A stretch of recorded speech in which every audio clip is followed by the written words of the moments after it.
നമസ്കാരം. അരുന്ധതി റോയ് വല്ലാത്ത സങ്കടത്തിലാണ്.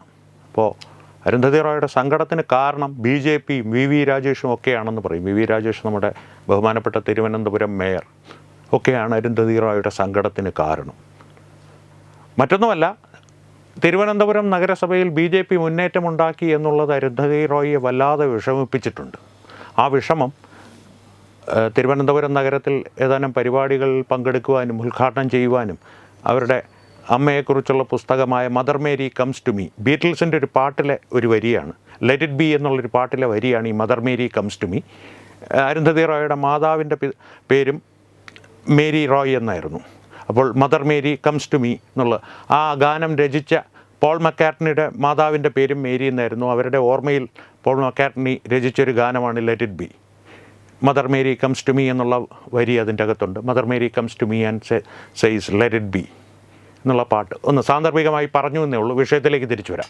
അപ്പോൾ ആ പുസ്തകത്തിൻ്റെ പ്രകാശനവുമൊക്കെ ആയിട്ട് തിരുവനന്തപുരം നഗരത്തിലെത്തിയ അരുന്ധതി റോയ് മാധ്യമപ്രവർത്തകരോട് തിരുവനന്തപുരം നഗരസഭയിൽ BJP ഭരണത്തിൽ വന്നത് ഒട്ടും ശരിയായിട്ടില്ല, എനിക്കതിൽ വല്ലാത്ത ദുഃഖമുണ്ട്, ഇവിടെ നിന്ന് വേണം നമ്മുടെ പോരാട്ടങ്ങൾ തുടരുവാൻ അല്ലെങ്കിൽ തുടങ്ങുവാൻ, ഇത് കേരളം എന്ന് പറയുന്നത് ഫാസിസത്തിനെതിരെയുള്ള അവസാനത്തെ ഔട്ട് പോസ്റ്റാണ് തുടങ്ങി അങ്ങ് അവരുടെ വിഷമങ്ങളങ്ങ് പറഞ്ഞു തീർത്തു എന്ന് തന്നെ പറയാം. അപ്പോൾ അരുന്ധതി റോയ് ഇത്തരത്തിലുള്ള അവരുടെ വിഷമങ്ങൾ മാധ്യമങ്ങളുമായി പങ്കുവയ്ക്കുന്നതോ അല്ലെങ്കിൽ ഏതെങ്കിലും വേദികളിൽ തുറന്നു പറയുന്നതോ ആദ്യമായിട്ടല്ല. 2010 കാലഘട്ടങ്ങളിൽ കശ്മീർ ഭാരതത്തിൻ്റെ അവിഭാജ്യ ഘടകമേ അല്ല എന്നും കശ്മീരിലെ ജനങ്ങൾ ശ്വാസമെടുക്കുന്നത് പോലും ഭാരതീയ സൈന്യം അനുവദിക്കുന്നില്ല, പലപ്പോഴും AK-47 തോക്കുന്മുനകൾ അവരുടെ മൂക്കിൻ്റെ തുമ്പത്ത് മുട്ടിച്ച് നിർത്തിയിരിക്കുകയാണ്, അവരുടെ ശ്വാസഗതികളെപ്പോലും നിയന്ത്രിക്കുന്ന തരത്തിൽ എന്ന രീതിയിലുള്ള പ്രസ്താവനകളൊക്കെ അരുന്ധതി റോയ് അനസ്യൂതം നടത്തിയിരുന്നു 2010-കളിൽ. അതൊക്കെ അവരുടെ സങ്കടങ്ങളുടെ ഭാഗമായിരുന്നു. ഇത്തരത്തിലുള്ള സങ്കടങ്ങളാണ് അരുന്ധതി റോയിയുടെ ജീവിതത്തെ ഭരിക്കുന്നത് എന്ന് വേണമെങ്കിൽ നമുക്ക് പറഞ്ഞു വയ്ക്കാം. പക്ഷേ ഒരു വ്യത്യാസം, ഇപ്പോൾ അവരുടെ സങ്കടം വർദ്ധിച്ചിരിക്കുകയാണ്. അതിൻ്റെ കാരണം 2010-കളിൽ അവർ ഇത്തരം സങ്കടങ്ങൾ പ്രകടിപ്പിക്കുമ്പോൾ, ഭാരതത്തിൽ ഇത്തരം വിഘടനവാദങ്ങൾ പ്രചരിപ്പിക്കുവാൻ ശ്രമിക്കുമ്പോൾ അവർക്കെതിരെ അധികം നിയമ നടപടികളോ ഒന്നും ഉണ്ടായിരുന്നില്ല. കാരണം അവരുടെ ഒക്കെ ആത്മസഖാവൊക്കെ കശ്മീരിലെ ഭീകരവാദിയായ ഇസ്ലാമിക ഭീകരവാദിയായ യാസിൻ മാലിക്കിനെ പോലുള്ളവരായിരുന്നു. യാസിൻ മാലിക് ആരാ? പുള്ളി പ്രധാനമന്ത്രിയുടെ ഓഫീസിൽ വരെ സഞ്ചാര സ്വാതന്ത്ര്യം ഉണ്ടായിരുന്ന, മൻമോഹൻ സിംഗ് പ്രധാനമന്ത്രിയായിരുന്ന കാലത്ത് പ്രധാനമന്ത്രിയുടെ ഓഫീസിൽ വരെ സഞ്ചാര സ്വാതന്ത്ര്യം ഉണ്ടായിരുന്ന, പല സർക്കാരുകളുമായിട്ടും ഞാൻ കശ്മീരിൽ സമാധാനം നടപ്പാക്കുന്നതിന് വേണ്ടിയിട്ട് ചർച്ചകൾ നടത്തിയിട്ടുണ്ട്, അവരോട് സഹകരിച്ചിട്ടുണ്ട് എന്ന് അഭിമാനപൂർവ്വം തുറന്നു പറഞ്ഞിരുന്ന ഒരു ഭീകരവാദിയായിരുന്നു യാസിൻ മാലിക്. പക്ഷേ 2010 കാലഘട്ടത്തിൽ വളരെയധികം ശക്തനായ, സ്വാധീന ശക്തി ഏറെയുള്ള ഒരു പാകിസ്ഥാൻ പ്രേമിയായ ഒരു ഇസ്ലാമിക ഭീകരവാദിയായിരുന്നു യാസിൻ മാലിക്. ഒപ്പം അരുന്ധതി റോയുടെ ആത്മസഖാവ്. അത്തരത്തിലുള്ള ഒരു ആത്മസഖാവല്ല, യാക്കൂബ് മേമൻ, അഫ്സൽ ഗുരു, അതുപോലെ നിരവധി ആത്മസഖാക്കൾ, ഈ ശ്രേണിയിൽപ്പെട്ട ആത്മസഖാക്കൾ അരുന്ധതി റോയ്ക്ക് ഇപ്പോഴുമുണ്ട്, ചിലരുണ്ടായിരുന്നു. കാരണം യാക്കൂബ് മേമനും അഫ്സൽ ഗുരുവൊക്കെ ട്രോളന്മാരുടെ ഭാഷയിൽ പറഞ്ഞാൽ ഹോറിഫൈഡായി. ആ ഹോറിഫൈഡായ ആത്മസഖാക്കളെ ഓർത്തും ഇപ്പോൾ സങ്കടം വർദ്ധിക്കുന്നുണ്ടാവും. പക്ഷേ 2010 കാലഘട്ടങ്ങളിൽ ഈ കശ്മീർ ഇന്ത്യയുടെ അവിഭാജ്യമായൊരു ഘടകമേ അല്ല തുടങ്ങിയ വിഘടനവാദങ്ങൾ പരസ്യമായി പറയുമ്പോൾ, ഗാന്ധിയെപ്പോലുള്ളവരെ തുറന്ന ഭാഷകളിൽ അപമാനിക്കുമ്പോൾ, രാജ്യത്തെ മാവോയിസ്റ്റുകളെ സംരക്ഷിക്കുന്ന രീതിയിൽ അല്ലെങ്കിൽ ഇസ്ലാമിക ഭീകരവാദികളെ വെള്ളപൂശുന്ന രീതിയിലുള്ള പ്രസ്താവനകൾ നടത്തുമ്പോൾ, ഈ യാസിൻ മാലിക്കിനെ പോലെ അത്യധിക സ്വാധീന ശക്തിയും ഭരണകേന്ദ്രങ്ങളിൽ സഞ്ചാര സ്വാതന്ത്ര്യവുമുള്ള ഇസ്ലാമിക ഭീകരവാദികളുടെ സംരക്ഷണയിൽ അഭിരമിച്ചിരുന്ന അരുന്ധതി റോയ്ക്ക് അവരുടെ സങ്കടങ്ങൾ പറയുന്നതിൽ നിന്ന് ആരും അവരെ തടഞ്ഞിരുന്നില്ല. പക്ഷേ 2014 സ്ഥിതി മാറി. നരേന്ദ്രമോദി സർക്കാർ അധികാരത്തിൽ വന്നതിന് ശേഷം ഇവരുടെ ഈ രാജ്യവിരുദ്ധ പ്രസ്താവനകൾക്ക് എതിരെ ശക്തമായ നിയമ നടപടികൾ നരേന്ദ്രമോദി സർക്കാർ കൈക്കൊണ്ടു. അതുകൊണ്ട് തന്നെ പല നിയമ നടപടികളും അവർ നേരിടേണ്ടി വന്നിട്ടുണ്ട്. ഏതാണ്ട് ചിലപ്പോൾ UAPA വരെ അവരുടെ മേൽ ചുമത്തപ്പെട്ടിട്ടുണ്ട്. 14 കൊല്ലത്തേക്ക് ഏറ്റവും ചുരുങ്ങിയത് ഈ കേസിൽ ശിക്ഷിക്കപ്പെട്ടാൽ അവർ ജയിലിൽ പോകും. ആ ഒരവസ്ഥയാണ് ഒരു ഭാഗത്ത്.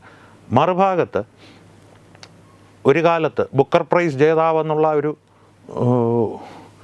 പ്രഭാമണ്ഡലം ചുറ്റുമണിഞ്ഞ് നിരവധി വേദികൾ അവർ അവർ പങ്കെടുത്തിരുന്നു. നിരവധി വേദികൾ അവർക്കായി ഒരുക്കപ്പെട്ടിരുന്നു. ആ വേദികളിലെല്ലാം ഇത്തരം രാജ്യവിരുദ്ധ പ്രസ്താവനകൾ നടത്തിയവർ രാജ്യമാകെ വിഹരിച്ചിരുന്നു. ഇപ്പോൾ ഉള്ളൊരവസ്ഥ എന്ന് പറഞ്ഞു കഴിഞ്ഞാൽ അത്തരത്തിലുള്ള വേദികൾ ചുരുങ്ങി ഏതാണ്ട് ഇല്ലാതായി എന്ന് തന്നെ പറയാം. പക്ഷേ കേരളത്തിനൊരു പ്രത്യേകതയുണ്ടല്ലോ. ലോകത്തെവിടെ മാലിന്യമുണ്ടെങ്കിലും മറ്റെല്ലാ പ്രദേശങ്ങളും തള്ളിക്കളഞ്ഞ മാലിന്യങ്ങളെ അന്വേഷിച്ച് കണ്ടുപിടിച്ച് ചുമന്നു കൊണ്ടുവന്ന് കേരളത്തിലിറക്കും. അതുപോലുള്ളൊരു പ്രക്രിയ കേരളം ഇത്തവണയും ആവർത്തിച്ചിരിക്കുകയാണ്. അതിൻ്റെ ഭാഗമായിട്ടാണ് ഇത്തരത്തിലുള്ള സങ്കട പ്രകടനങ്ങൾ നടത്തുവാനായി ഇവർ തിരുവനന്തപുരത്ത് എത്തിയിരിക്കുന്നത് എന്ന് പറയേണ്ടി വരും. വിമർശകരത് പറയുന്നതുമുണ്ട്. ഇനി എൻ്റെ സംശയം, വ്യക്തിപരമായിട്ടുള്ളൊരു സംശയം, ഇനി തിരുവനന്തപുരം നഗരസഭ BJP പിടിച്ചതിൻ്റെ സങ്കടം സഹിക്കവയ്യാതെ BJPക്കെതിരെ ഒരു പ്രതിക്രിയ ചെയ്യുവാനായിട്ട് പോരാട്ടം ഇവിടുന്ന് തുടങ്ങണമെന്ന് പറഞ്ഞിരുന്നല്ലോ. ആ പോരാട്ടം തുടങ്ങുവാനായിട്ട് ഈ ഭീകരവാദത്തിൻ്റെ ഔട്ട് പോസ്റ്റാക്കി കേരളത്തിലെ മാറ്റുവാനായിട്ട് ഇനി ജീവപര്യന്തം ശിക്ഷ അനുഭവിക്കുന്ന യാസിൻ മാലിക്കിനെ, കാരണം നരേന്ദ്രമോദി സർക്കാർ വന്ന വഴി യാസിൻ മാലിക്കിനെ തൂക്കിയെടുത്ത് അകത്തിട്ട് ജീവപര്യന്തം ശിക്ഷ വാങ്ങിക്കൊടുത്തു. ഇനി വധശിക്ഷ ചിലപ്പോൾ ലഭിച്ചേക്കാവുന്ന മറ്റ് വിചാരണകളും നടക്കുന്നുണ്ട്. ഇനി അയാളെ എങ്ങാനും ജയിലിൽ ചാടിച്ചോ ജാമ്യത്തിലിറക്കിയോ തിരുവനന്തപുരത്ത് നമ്മുടെ പാവപ്പെട്ട VV രാജേഷ് ബഹുമാനപ്പെട്ട മേയറിനെതിരെ കൊണ്ടുവന്ന് നിർത്തുമോ എന്നുള്ളതാണ് എൻ്റെ ഒരു ഭയം. കാരണം ഇവരുടെ ഈ ആത്മസഖാക്കളെന്ന് പറയുന്നത് മുഴുവൻ നല്ല ഒന്നാന്തരം ഗുണഗണങ്ങളുള്ളവരാണ്. ഒന്നാന്തരം ഭീകരവാദികളാണ് എന്ന് വേണമെങ്കിലും പറയാം. അത്തരത്തിലുള്ള ഏതെങ്കിലും ഭീകരവാദികളെ ഇവരിനി ഈ സാഹിത്യ സമ്മേളനവും പുസ്തക പ്രകാശനത്തിൻ്റെയൊക്കെ മറവിൽ ഇങ്ങോട്ട് ഇറക്കുമതി ചെയ്ത് ബഹുമാനപ്പെട്ട മേയർക്കെതിരെ പ്രയോഗിക്കുമോ എന്നുള്ളൊരു ഭയവും എനിക്കില്ലാതില്ല. കാരണം എന്തും ചെയ്യും, എന്തും പറയും. അത്തരത്തിലുള്ളൊരു സ്വാതന്ത്ര്യവും ഒരു അഹങ്കാരവും ഒക്കെ വളരെയധികം കാലം, ഒരു കുറച്ചുകൂടി ഒന്ന് വ്യക്തമായി പറഞ്ഞാൽ ഏതാണ്ട് ഒരു 1997 മുതൽ 2014 വരെയുള്ള കാലഘട്ടങ്ങളിൽ അനുഭവിച്ചു വന്നൊരു വ്യക്തിയാണ് അരുന്ധതി റോയ്. അതുകൊണ്ട് തന്നെ ചിലപ്പോൾ കാലം മാറി എന്നുള്ളത് ഓർക്കാതെ അവർ ഇത്തരത്തിലുള്ള സാഹസങ്ങൾക്ക് മുതിർന്നേക്കാം. എന്തായാലും തിരുവനന്തപുരം നഗരവാസികളൊന്ന് സൂക്ഷിക്കുക. ആകെയുള്ളൊരു സമാധാനം പപ്പനാവൻ്റെ മണ്ണാണ്. മുടകൾ കാണിച്ച പിള്ളേരെടുത്ത് ഉടുത്ത് കളയും. ടിപ്പുവിനെ എടുത്ത് കൊടുത്ത മണ്ണാണ്. പിന്നെയാണ് റായും യാസിൻ മാലിക്കും ഒക്കെ. നമസ്കാരം. Brought you by Kerala AIDS control society. HIV/AIDS സംബന്ധമായ സംശയങ്ങൾക്ക് 1097 എന്ന 24 മണിക്കൂറും പ്രവർത്തിക്കുന്ന ടോൾ ഫ്രീ നമ്പറിലേക്ക് വിളിക്കുക. വാട്സാപ്പിലും ഫേസ്ബുക്കിലും ഒക്കെ സ്റ്റാറ്റസ് അപ്ഡേറ്റ് ചെയ്യാറുണ്ടല്ലോ. HIV സ്റ്റാറ്റസോ HIV പിടിപെടാനുള്ള സാഹചര്യങ്ങളിൽ കൂടി അറിഞ്ഞോ അറിയാതെയോ കടന്നു പോയിട്ടുണ്ടാവാം. എന്ത് തന്നെയായാലും മുൻകൂട്ടി പരിശോധിച്ച് HIV സ്റ്റാറ്റസ് അറിയൂ. സൗജന്യ HIV പരിശോധനയും കൗൺസിലിങ്ങും ആരോഗ്യ കേന്ദ്രങ്ങളിൽ പ്രവർത്തിക്കുന്ന ICTC അഥവാ ജ്യോതിസ് കേന്ദ്രങ്ങളെ സമീപിക്കുക. നിങ്ങളുടെ സ്റ്റാറ്റസ് എന്തായാലും വിവരങ്ങൾ രഹസ്യമായി സൂക്ഷിക്കുന്നതായിരിക്കും.